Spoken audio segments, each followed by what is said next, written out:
Being in a band sounds glamorous until you're playing to empty rooms and spending your last $5 on gas.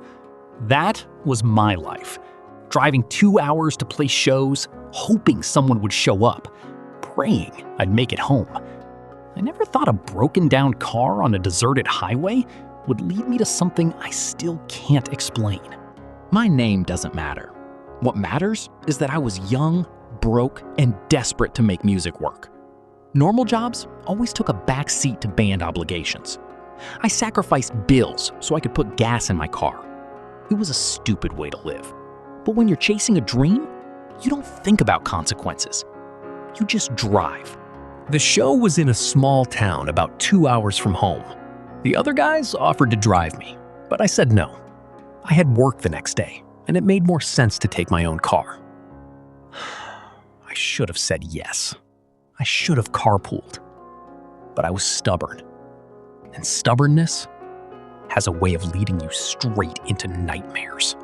By the time I arrived, my gas tank was already dangerously low. I didn't want to admit it. I pushed it out of my mind, played the show, hung out with locals afterward. The night felt good. I was riding a high. And then I hit the road at nearly 2 a.m. That's when reality came crashing back. I pulled into a 24-hour gas station. My card wouldn't work. I had $5 cash. That was it. $5 to get me almost an hour home. I texted my brother for help, but he was asleep. No response. I was alone, broke, and about to learn a lesson I'd never forget. I put the $5 in the tank and started driving. I didn't make it far. Of course I didn't. The car sputtered. The engine died. And there I was, stranded on the side of a dark highway in the middle of nowhere. My phone barely had signal. I had no gas, no money, and no plan.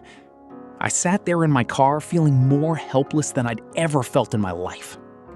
I thought about sleeping in the car until dawn, wait for my brother to wake up, call someone in the morning. It seemed logical, safe. But as I sat there in the darkness, I couldn't shake the feeling that I wasn't alone, that something was watching me from the shadows. I tried to ignore it. I really did. Half an hour passed. I was scrolling through my phone, trying to distract myself. And then I saw it. Out of the corner of my eye, movement. I looked out the passenger window. Standing about 30 feet away was a figure. A person with a hood on. Not moving, not doing anything threatening. Just standing there. My heart stopped. I locked the doors immediately. My eyes stayed fixed on that hooded figure, barely blinking. I checked my mirrors. I scanned the area around my car. There was no car, no other people, just this person who had appeared from absolutely nowhere, like they'd been waiting for me. When I looked back, the figure was moving, slowly, unnaturally slowly, like they were in slow motion. They were coming toward my car. I've never felt so trapped in my life. I was in a car, but I couldn't drive. It was like being stuck in quicksand, watching the tide come in and knowing there's nothing you can do. They got closer and closer. Eventually, they were just a few feet from the car. I could see now that it was a young woman under the hood, maybe in her 20s. Blonde hair. She looked normal. That made it worse. I shouted at her through the closed window, asked if she was okay, if she needed help. She didn't answer. She just stood there, a few feet away, watching me. Every minute or so, I'd try again, offer help, ask what she wanted. Nothing. Just silence.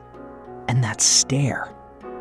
I tried to ignore her, sang songs in my head, worked on chords, but I couldn't shake the feeling of her eyes on me, the weight of her presence. After what felt like an eternity, I decided to record her. I pulled up my phone camera and pointed it out the window. As soon as I started recording, something snapped. She moved in closer. She started banging on the passenger door, trying to open it. The sound was violent, desperate, almost animalistic. I dropped my phone in panic. The sound she made was weird, unnatural, like growling or grunting. She didn't look evil. She looked normal, but the sounds she made weren't human. I wasn't gonna wait for her to break the window. I grabbed my phone, my keys, and my guitar. I took a deep breath, unlocked the door, and ran. I ran down the road as fast as I could. When I looked back, she wasn't chasing me. She was walking, slowly, in the same direction. She wasn't running. She wasn't breaking into my car. She was just following, walking. I screamed at her one more time, asked what she wanted. No response, just that slow, steady walk. I turned and ran faster. I didn't stop until I reached the small town at dawn. But even now, I still wonder what would have happened if I hadn't run. And why, when my brother and I returned to my car, the back door was wide open and nothing was taken. She just wanted inside. You'd think after what happened on that highway, I'd learn my lesson. Stay away from isolated places. Never be alone in the dark. But I'm stubborn, and I love the woods, the silence, the peace, the way the stress just melts away when you're surrounded by trees. My wife Jackie and I were hikers. We lived for those trips. We weren't crazy about it.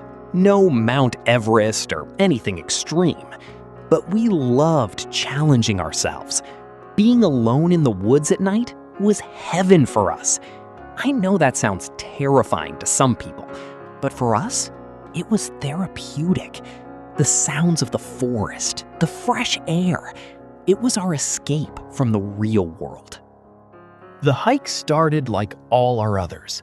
We mapped out the path, planned where we'd camp, figured out where to avoid the dangerous areas. Jackie was good at that. She was the planner. I was the one who just followed along, trusting her instincts. That trust would be tested in ways I never imagined. We were a few hours in when Jackie stopped. She put her hand up to alert me. She asked if I heard what she just heard. At first, I didn't. I asked if maybe it was an animal. She said it sounded different. Then I heard it. Faint at first, but unmistakable. A person screaming. It wasn't just someone shouting. It was someone pleading for help, begging for it. The sound cut through the forest like a knife. We both froze, listening. My skin crawled. This wasn't like the screaming you hear in movies. This was real, guttural, primal. You could feel the pain in every cry. We started following the screams. For a little while, we were getting closer. Each scream led us deeper into the woods. Jackie was trying to get a signal on her phone to call for help, but being in the middle of the woods isn't exactly prime cell service. We were on our own. I started yelling back, trying to let the person know we were coming. But the person just kept screaming, kept crying for help. They weren't acknowledging us at all. It was like they couldn't hear us, or didn't want to. They just kept screaming that same desperate cry into the void. I told Jackie to run out of the forest and get help. I would continue looking. She hesitated, but I insisted. She ran. I kept moving forward. The screaming continued. And continued. Each one worse than the last. I never got used to it. I don't think you can get used to something like that. And then, just as suddenly as they started, the screams stopped. Complete silence. I started screaming like an insane person, trying to get the person to give me a sign they were still alive. But nothing. Just my own voice echoing through the trees. the silence was worse than the screaming. I kept exploring the area, pushing through brush, scrambling over fallen logs, and then I found it. A backpack, partially hanging from a tree branch. I don't know for sure if it belonged to the person screaming, but it was definitely in the area where the screams were coming from. I opened the bag. Inside was a cell phone charger, a cheap pocket knife, and a generic thank you card. I opened it. The handwriting was feminine, cursive.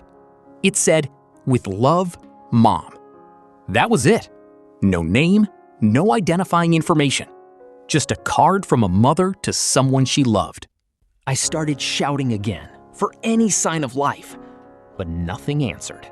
I searched the area. I looked for signs of a struggle, blood, footprints, anything. There was nothing.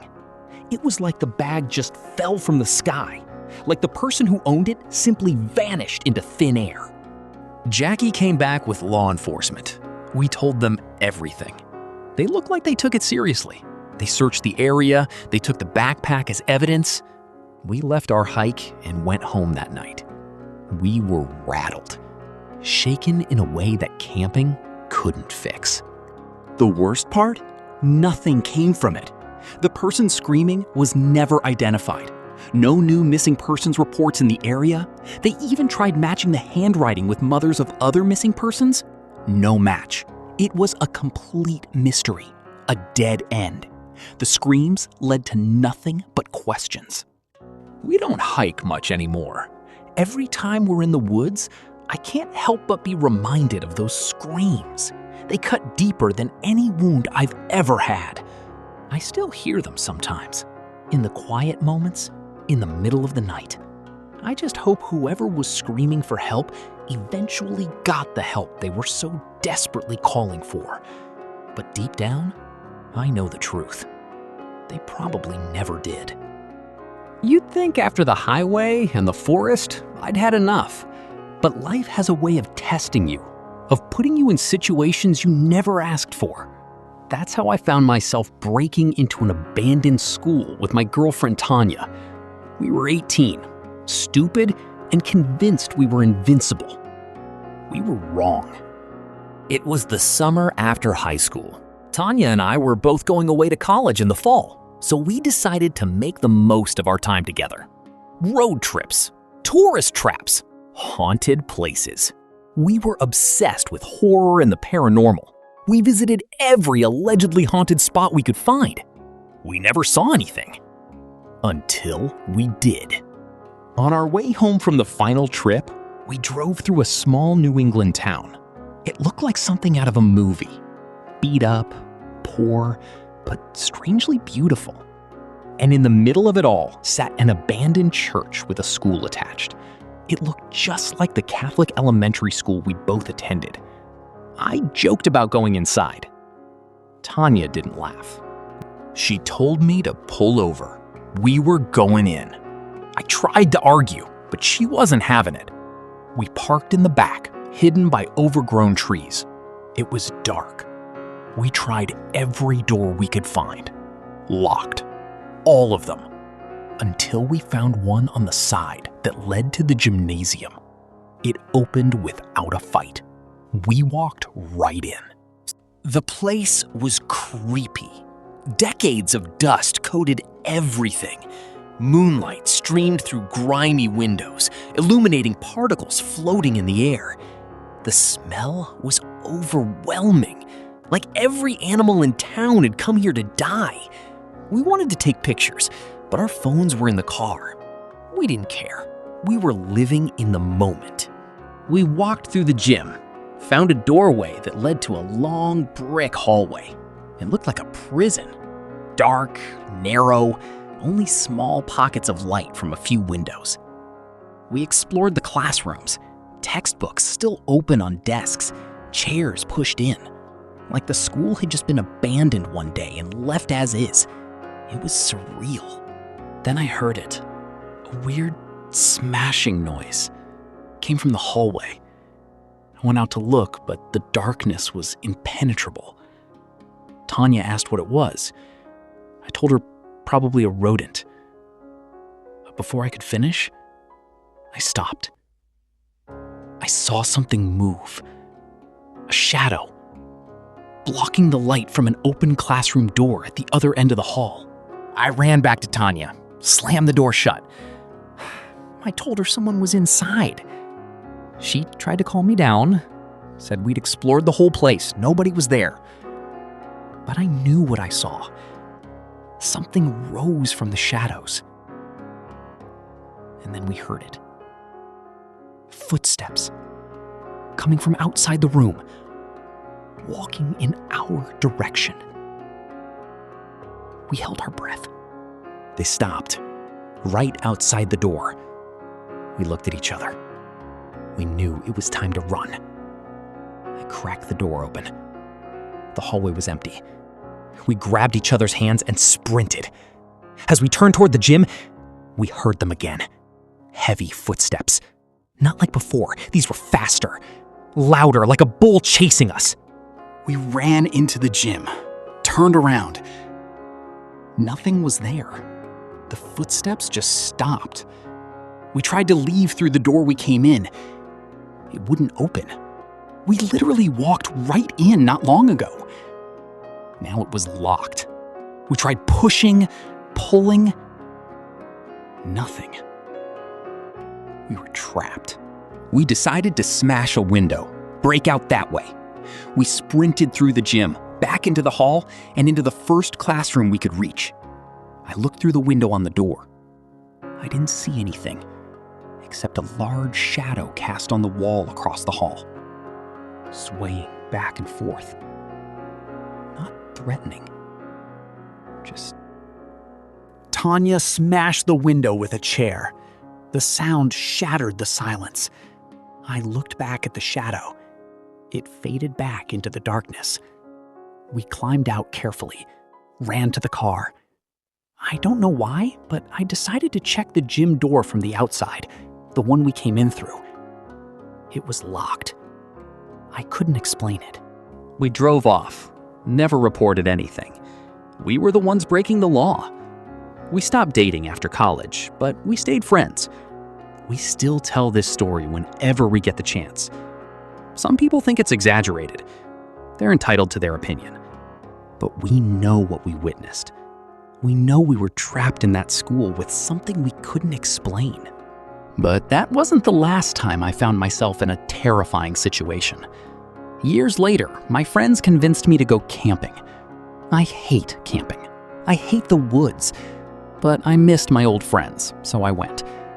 On the first day, my friend Derek decided we should go off the trail, find some caves. I protested. Nobody listened. We found ourselves on private property. I was furious.